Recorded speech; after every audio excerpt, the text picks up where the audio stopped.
किसके पास किसके पास रोटी खाने की पैसों की व्यवस्था नहीं है? हाथ खड़ा कर सकते हैं? नहीं। सबके पास इतनी तो कम से कम व्यवस्था है कि 2 टाइम की नहीं, आने वाली भी 1-2 पीढ़ियों की, 2-4-7-8 पीढ़ियों की भी व्यवस्था है। पर इतनी व्यवस्था होने पर भी क्या लालू सुख है? एक नहीं, दो नहीं, 4-4, 10-10 पीढ़ियों की भी व्यवस्था तैयार हो गई, पर फिर भी सुख नहीं, क्योंकि आकुलता से रहित परिणाम नहीं है। एक मिला कि 2 चाहिए, 2 मिले कि 4 चाहिए, 99 हो गए सो 100 चाहिए, और 100 भी पूरे हो गए तो 999 तक पहुंच के पुनः 1000 चाहिए। प्राप्त ही नहीं कर पा रहा है। जब तक भीतर की उस आकुलता से आकुलित होके कार्य करेंगे, तब तक सुख की राह और सुख की चाह मिलने वाली नहीं है। हर एक इंसान ने एक एक एक एक पई जोड़ जोड़ के सुख के साधन इकट्ठे कर ले। अच्छी खासी गर्मी पड़ रही है, लगभग सबके घर में एसी नहीं तो कूलर, तो हिल गई मुंडी। एसी नहीं भी हो तो कूलर पंखों की व्यवस्था तो है ही है। पर उन साधनों को जोड़ने से क्या सुख मिला? पहले 100, 200, 500, 1000, 2000 थे तो उतनी आकुलता नहीं थी। अब करोड़पति हो गए हैं, करोड़पति को संभालने की, करोड़ों को संभालने की आकुलता लगी है।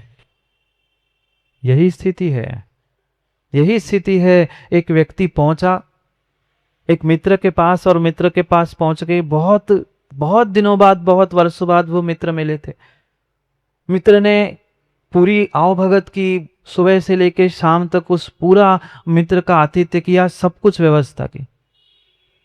अब रात का समय हुआ, और रात के समय में भी उसने कहा अब ठीक है, आया है, रोकना पड़ेगा प्रयास। आप भी तो यही करते हो, कोई गेस्ट आता है तो अच्छे से अच्छी व्यवस्था दे।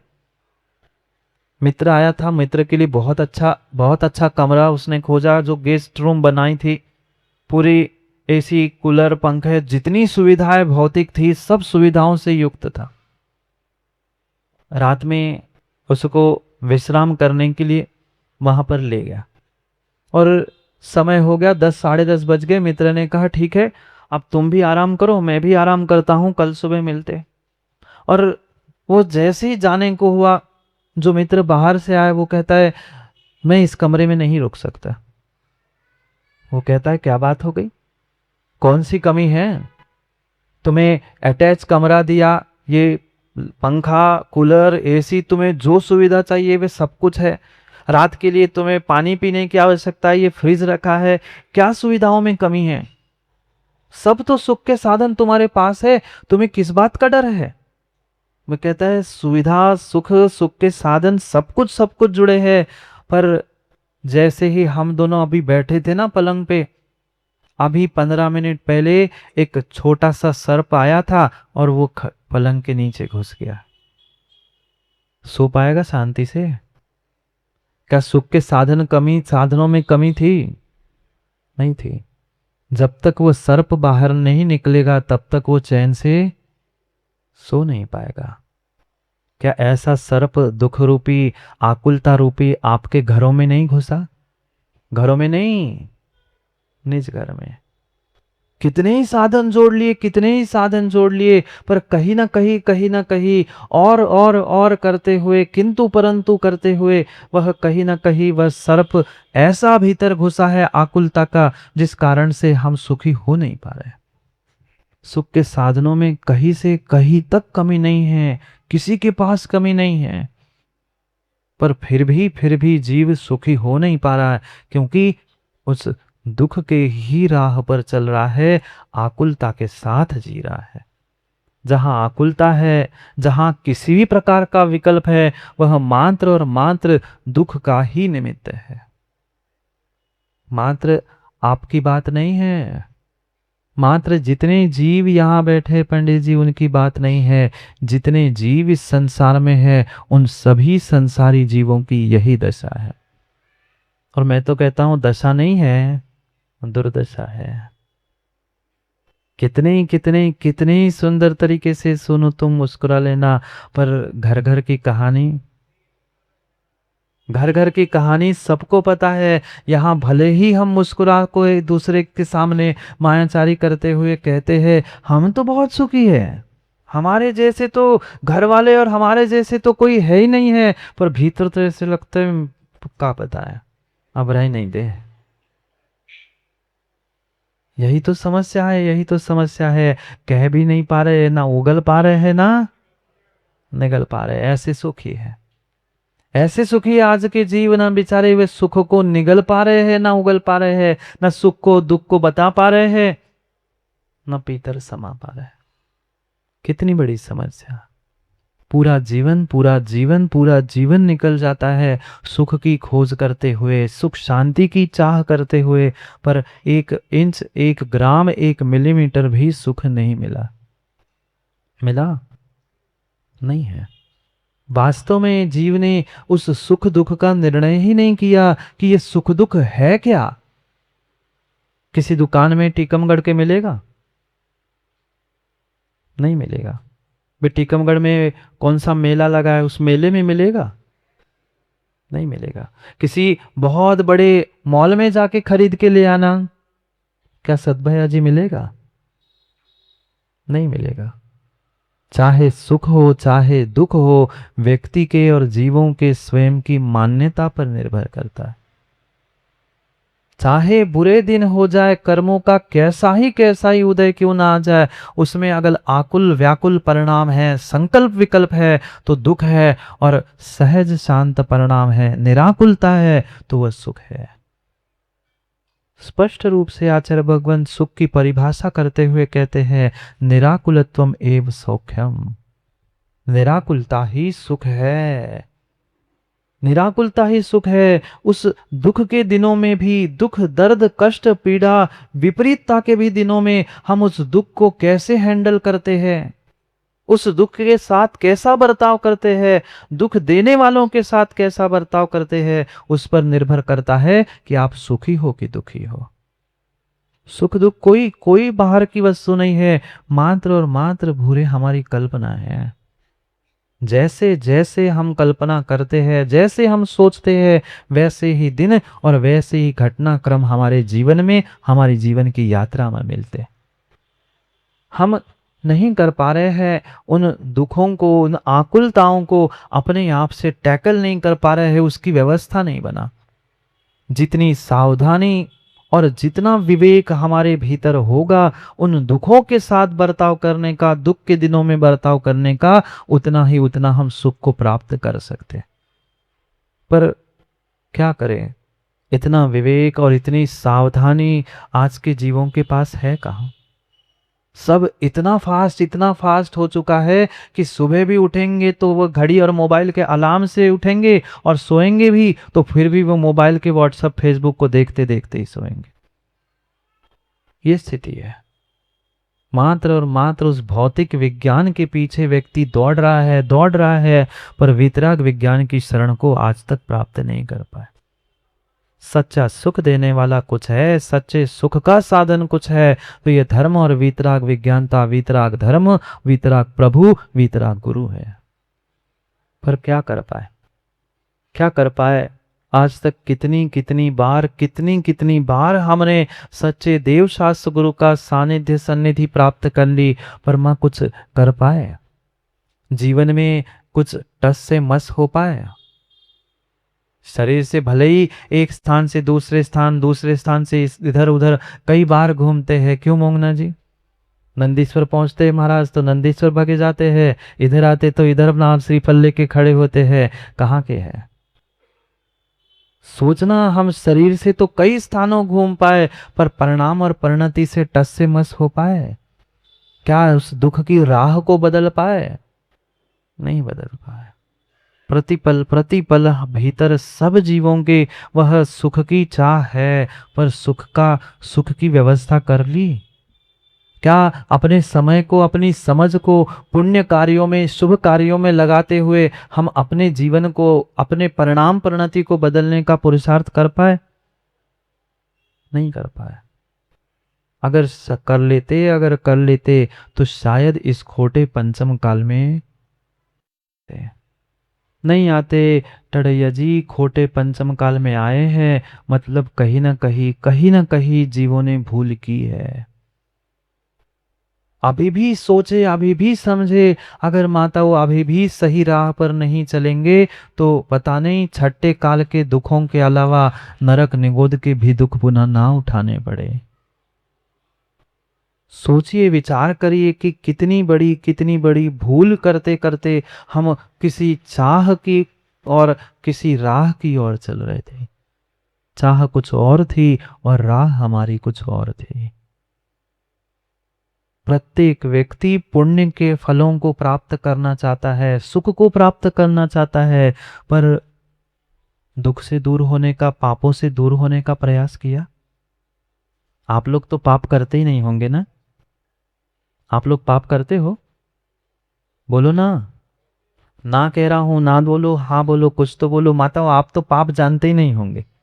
झूठ मायाचारी तो जिंदगी में कभी सुना भी नहीं होगा आपने, नहीं? पाप नहीं करते ना आप लोग?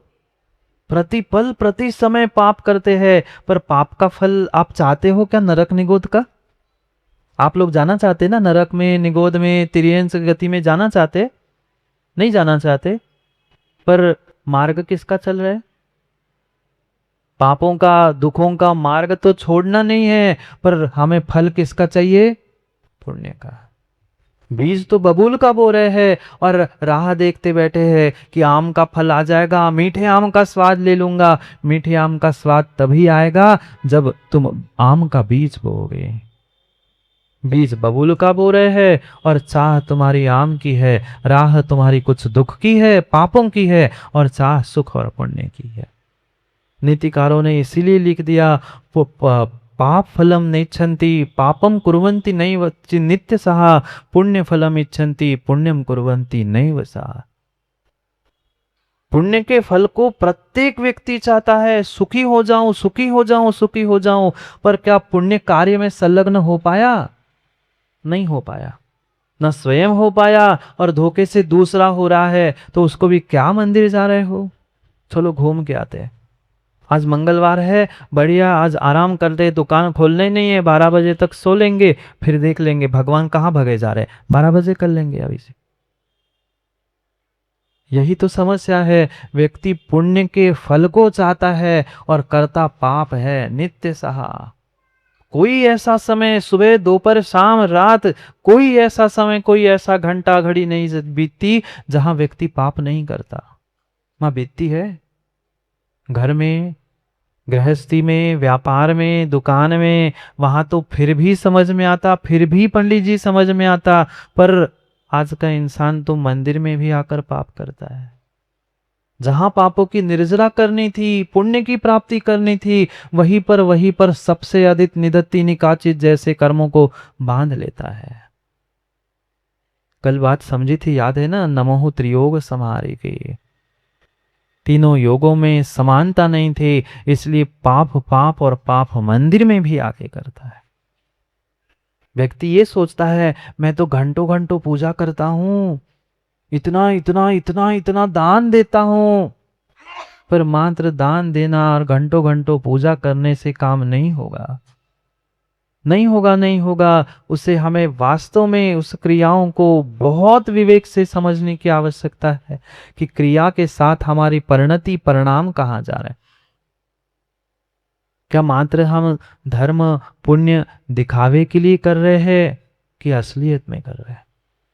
अगर असलियत में किया होता, सच्चा और अच्छा धर्म किया होता, पुण्य किया होता, तो खोटे पंचम काल में नहीं आते। पुण्य तो किया, शुभ कार्य भी किए, जिसके निमित्त से मनुष्य बने, जैन कुल में आए, ये सब कुछ ठीक है, स्वीकार है। पर अगर उतने ही पुण्यात्मा होते तो पद खोटे पंचम काल में काय को आते? महावीर भगवान के साथ ही जन्मते, वही दीक्षा लेते और कल्याण करते ना। कहीं न कहीं पुण्य में छेद रहा, पापों की प्रबलता रही, प्रचुरता रही, जिस कारण से आज जीव दुखी हो रहा है। जीवन की यात्रा को समझ रहे थे, याद है ना मां? मेरी जीवन यात्रा कहां से प्रारंभ की, कहां समाप्त होगी, मैं कौन हूं, इन बातों को ही जीव ने आज तक नहीं समझा। और इन प्रश्नों को ना समझने का ही प्रतिफल है कि हम आज तक आकुलित व्याकुलित परिणामों के साथ दुखों को प्राप्त कर रहे हैं। मात्र मनुष्य पर्याय में नहीं, एक एक पर्याय के दुखों को हम भोगते भोगते भोगते हुए यहाँ पहुंचे हैं। मात्र एक प्रकार का शारीरिक दुख नहीं होता, चार चार प्रकार के दुख आगम में आचार्य भगवंतों ने बताए हैं। एक आगंतुक दुख होता है, एक स्वाभाविक दुख होता है, एक शारीरिक दुख होता है और एक मानसिक दुख होता है। जो अभी कई स्थानों से सूचनाएं मिल रही है, कह रहे हैं कोरोना फिर से आ रहा है। सुना ना, अभी फिर से चीन में मैंने सुना, पता नहीं हमें हकीकत क्या है, फिर से चीन में बंद, अब कोरोना आ गया और कहाँ कहाँ आ गया, यहाँ भी आने की संभावना है। ये जो डर और ये जो दुख है ना, इसे आगंतुक दुख कहते हैं। जो भविष्य में कहा जाएगा कि ये हो सकता है, ऐसा होगा, ये जो प्रिडिक्ट करते हुए कहा जा रहा है, वह आगंतुक दुख है। ये आगंतुक दुख भी बहुत बड़ा दुख है। क्या होगा, कैसे होगा? 2 साल से तो सारंग सीजन चला नहीं, इस साल चलेगा कि नहीं? बहुत सारे व्यापारियों को तो यही टेंशन है, बेचारे सो नहीं पा रहे हैं। 2 साल से व्यापार नहीं हुआ, महाराज जी सारंग नहीं हुई, बस इतना आशीर्वाद दो, इस साल तो कम से कम तीसरी साल चले ही जाए। पापों के लिए आशीर्वाद मांग रहे हैं। सोचना, ये आगंतुक दुख है। जो शरीर में कष्ट है, पीड़ा है, जो शरीर रूप दुख हो रहा है, वह शारीरिक दुख है। प्रत्येक गति के निमित्त से समझना, तिर्यंचों के लिए विशेषता से वे शारीरिक दुख होता है। वध, बंधन, छेदन, उन सबको भोग के आए हैं। ये मात्र तिर्यंचों को देख के ये मत सोचना कि उनको पीड़ा हो रही है। ये पीड़ा, ये दुख, ये शारीरिक दुख आपने भी भोगा है।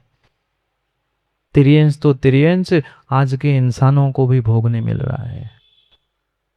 आज के इंसानों को भी ये शारीरिक दुख भोगने मिल रहा है। ठीक है, कर्म का उदय है, बीमार भी होंगे, पर दुखी क्यों होंगे? कष्ट आना, दुख के दिन आना, ये तो कर्माधीन हो सकता है, पर उन दुख के दिनों में, कष्ट के दिनों में हमें सुखी होना कि दुखी होना, ये मेरे स्वाधीन हुआ करता है। हम आकुलित ही नहीं होंगे ना। हम उस दुख को इस प्रकार से मैनेज कर लेंगे, इस प्रकार से हैंडल कर लेंगे कि हमें उन दुख के दिनों में भी हम सुखी होने का प्रयास करें। कम से कम सुखी हो नहीं, कम से कम दुखी तो ना ही। इतना भी पुरुषार्थ कर लेंगे तो भी पंचम काल के लिए काफी है।